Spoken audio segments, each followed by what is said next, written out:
И пикиве на 28 години презентерка станала конзул.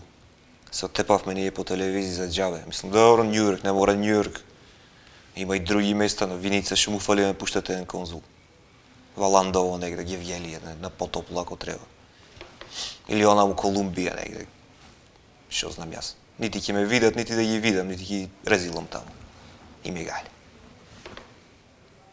Што почнавме? Добро. Ако почнавме, кажи ти такви информации битни.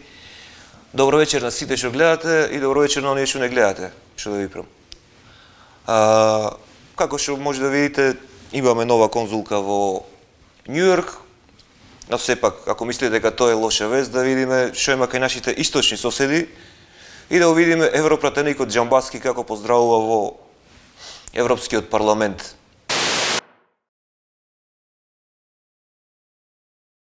Ево еден поздрав и до него.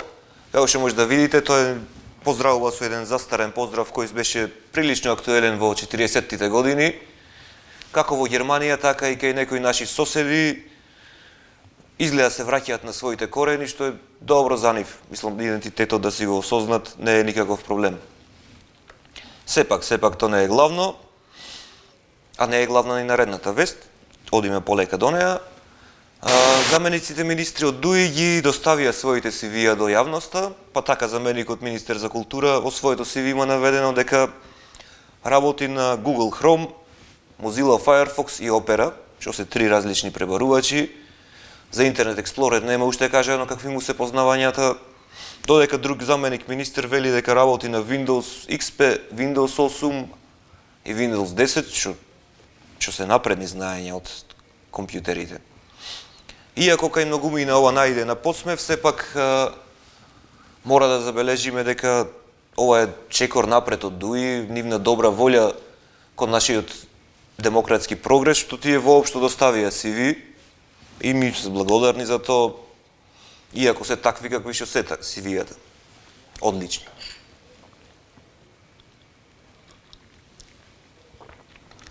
Од другите понебитни вести, во неделата во Скопје немаше струја.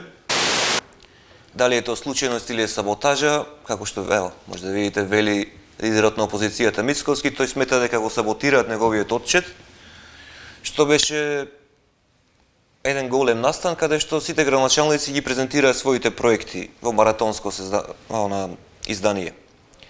Ние бевме ексклузивно таму па да видиме како поминавме.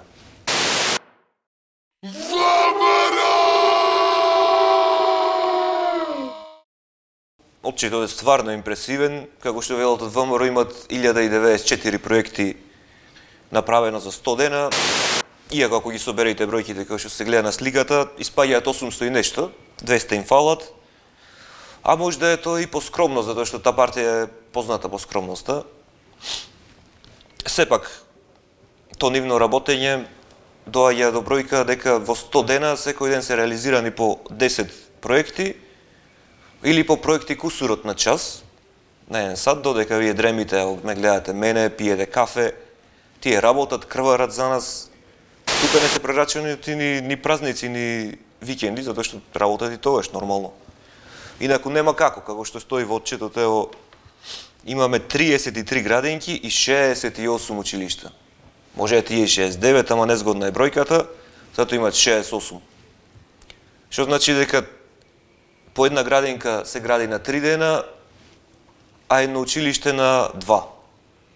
Што е одлична бројка, па за една година отчет се планира да има поќе градинки и училишта од деца, секој дете да има по 4 градинки своји, секој ученик по 8 своји училишта, да си одбира, да си крсти како сака, негово право.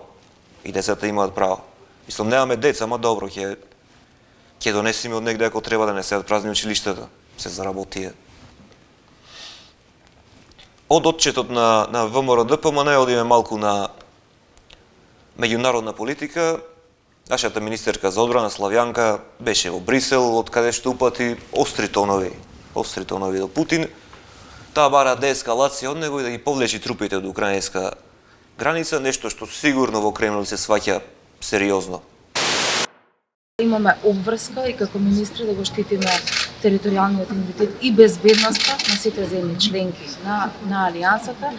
Ето, како што може да видите за каната, крвта да ти се заледи, како што дознаваат наши извори од Краснодарск, веќе има озбилна раздвиженост околу границата на Украина. Некои трупи се повлечени од Путин, некои дезертираат после ова видео. Сепак све оди кон деескалација и се надеваме дека ќе заврши добро благодарение на Славјанка и нашата воена моќ да искористиме во добро.